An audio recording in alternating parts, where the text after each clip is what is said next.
Hello, hello, hello, and thank you for liking, subscribing, and sharing the visual podcast. And Sarah appeared. My name is Sarah, and I just had a couple of things that I was reflecting on and going through like my mental file cabinet before the work week starts. And yeah, I came to the conclusion that for 2023, I'm not going to allow anything to disrupt my inner peace. Meaning there could be chaos and everything in the world could be falling apart. And my goal is to be a lot less reactant, and I know I'm going to reach that goal because I'm doing it now. Um And I'm doing it now. And yes, there's going to be days where there's going to be some things that just trigger a reaction in you. It's when you're healing, healing is sometimes in steps. Sometimes God has to take your healing in steps. Sometimes you're healed all at once. It's just whatever it is gone. But my healing is different because it takes me coming to the end of myself for God to begin the real journey in me. So my healing is a little different, a little, hectic, chaotic all over the place, but nonetheless it's healing. You know, it's perfectly imperfect, you know? Um but I say that to say this, I thank God for Jesus because in the middle of healing, a lot of people don't talk about like it hurts to heal. A lot of people talk about, oh, you need to heal, or, you need to deal with the trauma. The truth is, ever since we were kids, I think people have been taught or adapted to certain coping mechanisms.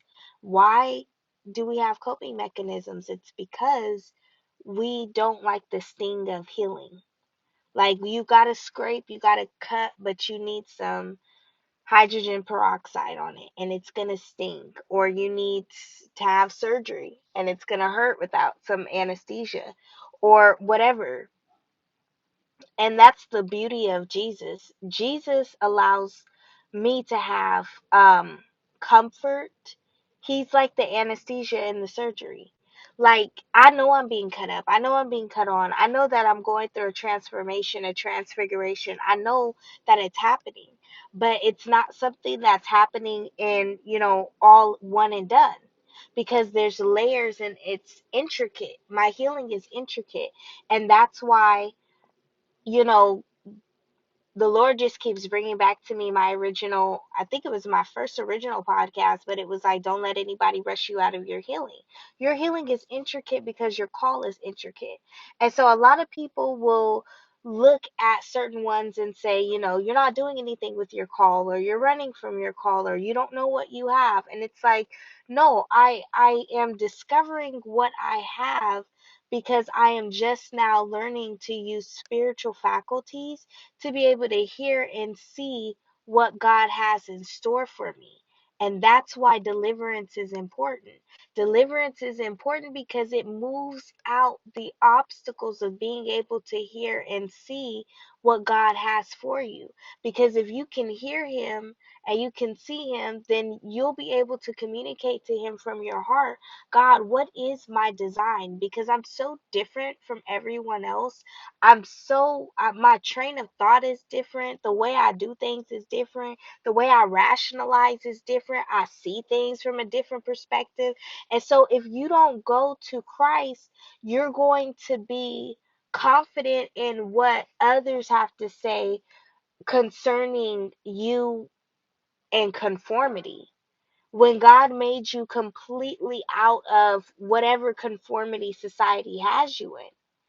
And you're even a different spiritual palette. You're different. You got to marinate. Other people, they can either be hot pocketed, thrown in the oven, or put in the air fryer, but you got to marinate.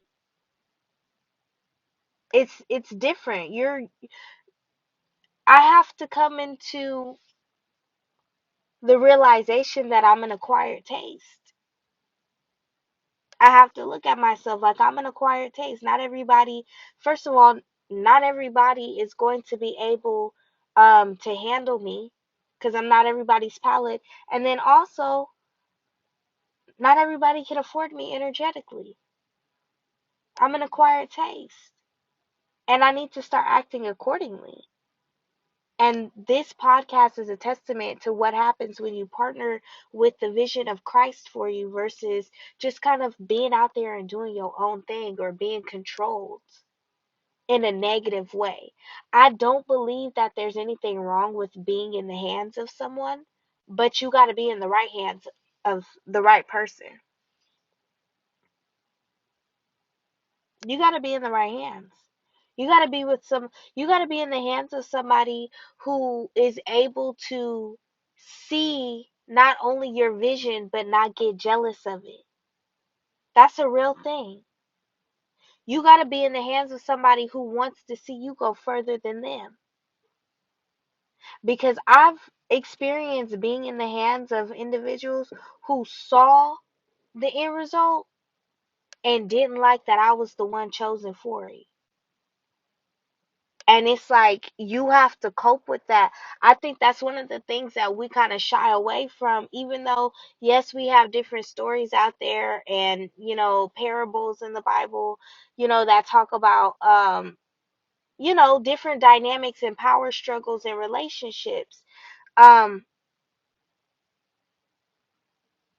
but to be candid, especially as a female, it hit different for me because when I see, like, I don't know, I don't want to be the one that, I didn't, out of all the abominations of God, I think this year alone I've broken like five of them and there's like seven, and I think I've done like five of them. So before the end of the year is out, we could do one more. I don't even know how I got here. I went from being the person who never said anything in church to the person who is saying everything at all times. And you know what? I think it's a part of God's plan. I really do. I look at God different. I don't look at God like some big old guy in the sky with a long white beard. Like, no, I see God in different aspects. I see God as a scientist. But then I also see God as a stand-up comic. And I think that he like specializes in dark humor. I don't know. But I'll say this, like, I don't know. I think God be thinking stuff is funny. That's why I'd be like, okay. But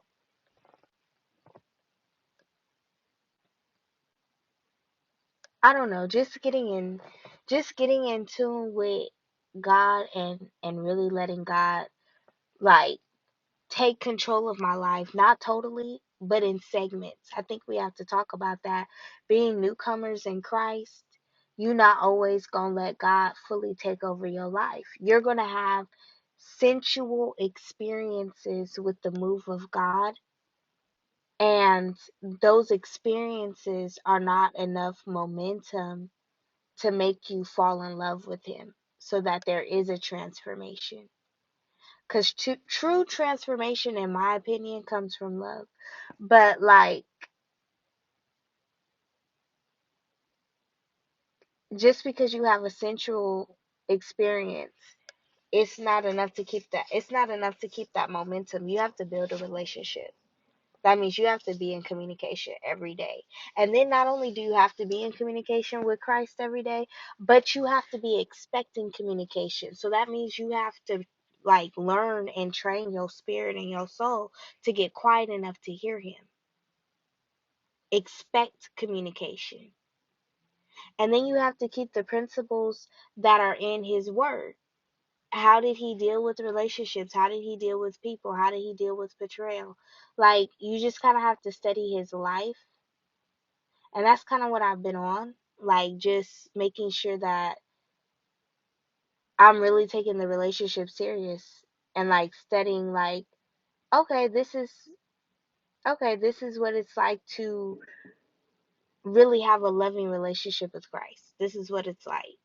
It's not mechanical. It's not monotonous. It's not, I think it's even spontaneous. And I really do like that. And I appreciate it. And it's a process too. It's a process. Like, God never rushed me. I think I was rushed by outside influence and my own insecurity, but God never rushed me into like anything. But there was a panic button that went off in me too. And so through all of that, God brought me out of it, and He brought me out okay. And I say that to say this, like, I feel like being in church and kind of being a newcomer, going back to, I was alluding, to power struggles in um, relationships and different dynamics. Like, there, sometimes there's a power struggle when it's like you're you're in church or you come into the fold and you have you have a goal in mind, or either you don't know what to expect. And it's like your goal is, I want to live right for God. I want to give my life to Christ. And in order for that to happen, you don't know how God might do that. God might have to wreck everything in your life that you thought would be what you wanted in order to get you to worship Him in spirit and in truth. Even if that means having someone who was having someone of an influence that you look up to, literally, in the words of Rick Ross, like idols become rivals. That might have to be the very definite shaking in order to get you out of this false humility, out of this religiosity, out of this hard shell of outside influences and colloquial stigmatisms in the church.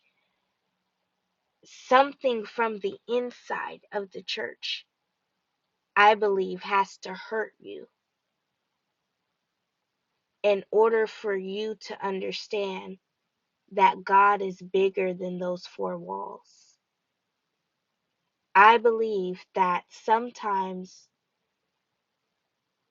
your purest intention and your greatest aspiration and the very thing that you've always looked at as safe, in order to get you to worship God in spirit and in truth, God will put you in the middle of danger in what you thought was safety so that you could learn surrender and understand how much He loves you. It's an inside out thing, and that's why I call Him the scientist. Like, God is literally a mad scientist. Because with the entire ordeal that I've gone through, I am closer to God today than I have ever been in my entire existence.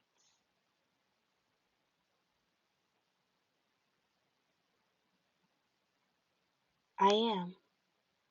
It took some foolish situations, some foolish plans, some foolish decisions, and some foolish statements from everything and everyone connected to me this year in order for